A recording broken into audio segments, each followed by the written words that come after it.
All right, the next presenter is probably the best dressed person in the room.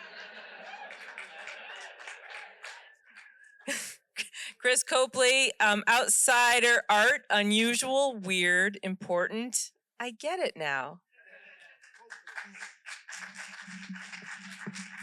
After you saw that AI-generated art, that's not what you're going to see here. So you're going to be like, what? That's art? That's all right. But before I even start, I just want to say Michael Jagger is here in the house, and that guy is the most creative person I've ever met. And he always starts things off with hello, hello. And his favorite artist is his sister, Karita Kent, who is an incredible artist. And she says, there's only make. And this is basically what I'm talking about here. Art is very subjective, so I guess we could start it off right about now. Outsider art, the term came up in 1972. It was art brut or raw art, a lot of different names for it. It's self-taught, untrained artists. There's books on it. There's even museums on outsider art, and it's really, really amazing. These are people who operate socially or culturally outside of the norms and kind of naive quality of the art. Some of it's childlike, very simple. I always liked North American Inuit art. They had very limited materials. This is an example from my collection this is just bone and feathers, but it's just like super minimal, but you really get it. It's ritualistic and very cool. So things like African art and also Latin American art, they're all about like kind of the celebrations. They're not here to sell these pieces. This is a Oaxacan mask, and they're just kind of simple, but they're fun, and they tell stories from their cultures, but it's just raw. It's very, simple materials, paper mache, but, definitely pretty cool. Other things like African art and things also have those same things. I'm a maximalist, but this is minimal. Like this is just a piece of stick. And I'm like, what is this? When you put it on a white wall, it's beautiful. So many people have such bad art in their houses. I'm sorry to say that. Eat, pray, love. Oh, please throw that in the garbage. I can't even handle it. Stop with the word art. This is from Peru. This is a shaman who brings people on ayahuasca journeys. I haven't done it, but these are penguin wings that were found from a dead penguin on a beach, but he makes these very raw, kind of unusual, ritualistic necklaces, and I think this piece is pretty powerful and kind of a little creepy, but, that's part of life. This is one of my favorite guys, Mose T. He's a famous outsider artist, and he was 87 years old. He was disabled, but he just painted prolifically. He couldn't stop painting. He has books. He's in museums, and in 1982 at the Corcoran Museum, they did this thing called Black Folk Art, and people panned this show and they said, is this art? This is garbage. It looks like, 2-year-olds did this art, but it's become very, very influential and important. And you'll see a few other artists that I really admire, but Mose T was just a very talented person with a true vision, a visionary artist.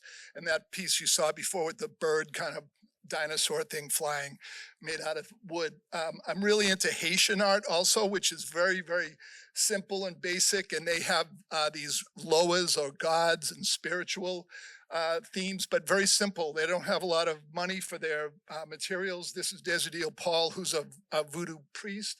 And the next one is the guy, Levoy Exil, who's 90% blind, but I've seen videos of him. He goes right up to the paintings and, with very, very fine technique, but his colors and his compositions are just incredible. But a true outsider artist with a vision, and even though he doesn't have a vision, his vision is to express what is in his mind, and I love that. This is a local artist named Axel Stolberg, and he has these forms of the houses, and he just constantly does these little maquettes, these small little pieces, and they're very inexpensive. If you see an Axel Stolberg show, just check it out. Buy a piece, small little piece. He does paintings, he does sculptures, but awesome. Now people are like, what the hell's that? It's like a found piece of art, right? This was at the Art Hop, was $30. And I love it. It's just raw, rough wood and pieces of metal. I don't even know this woman's name. She signed it on the back, but I can't decipher what it is. But I love this piece. It's just like some people like, I hate that. And I'm like, that's exactly it. It causes a reaction. This woman is institutionalized. She's severe alcoholic, schizophrenic. Her name is Carrie Price. But when she's lucid, she uses crayons and does One Lonely Cowboy and Elvis, and she writes these whole stories and stuff like that. I've seen videos of her, and I have a bunch of her work. She's a trip. This woman at the top, Tally Groves, she's a local artist also. She's a talented artist, but she paints in this naive style that's very childlike. And then this piece down here is from a successful artist in Provincetown, Mass, named Chet Jones, but he's autistic. I guess you can't say that, you get canceled. Neurodivergent, I think is the term now.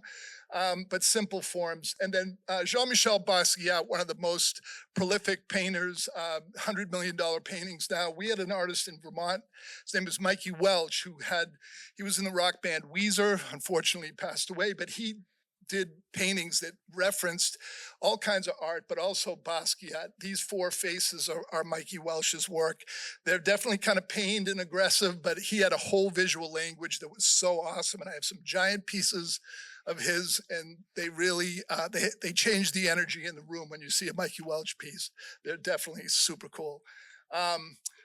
Yeah, so, outside artist, untrained. This guy here, his name is Phil Frost, and he was a kind of a graffiti artist, and I hate the graffiti all over town. I don't support that, but I love some graffiti artists, what they do. He's in the Tate Modern now, but it was a rough piece of wood. This was painted on 9/11 as New York City was burning. He was looking across the river and painted that. This is another graffiti artist named Dave Buchanan, who's institutionalized also. But he has this own visual language of this kind of calligraphic graffiti type style. It's painted with dirt, oil, mud, and house paint. But, his work just is very powerful to me when I see it. I just love it. It's just really unusual. Now, there's a movie out. It's called My Kid Could Paint That. This little girl was doing these Jackson Pollock splatter paintings, and she became actually famous. And people, of course, they want to tear her down. Oh, her father's an artist. He's helping out. I'm like, no. Kids' art is really amazing. I don't have kids. Kids scare the crap out of me, but I love their art. And this is my niece. She was 6 years old. I brought her to the Fleming Museum to see Emily Mason, who does these huge canvases, beautiful. And Emily Mason was also married to Wolf Kahn, a major artist. But her art, my niece looked at it. She's like, I could paint that. I said, when we get home, let's see it. She painted that for me, and it's one of my favorite pieces. And this is Connor Kelly in Denver. He took an art class. He's 7 years old, and he said he saw Starry Night from, and he's like, I'm going to do a version of Starry Night looking out over Denver. And he gave me that piece. And I'm like, so if you have kids, just support that. Like, support the arts. Don't throw their art away. Keep it. And also the last thing, if you have Eat, Pray, Love in your house, if I come over for dinner, please throw that in the garbage, or I will. Buy art.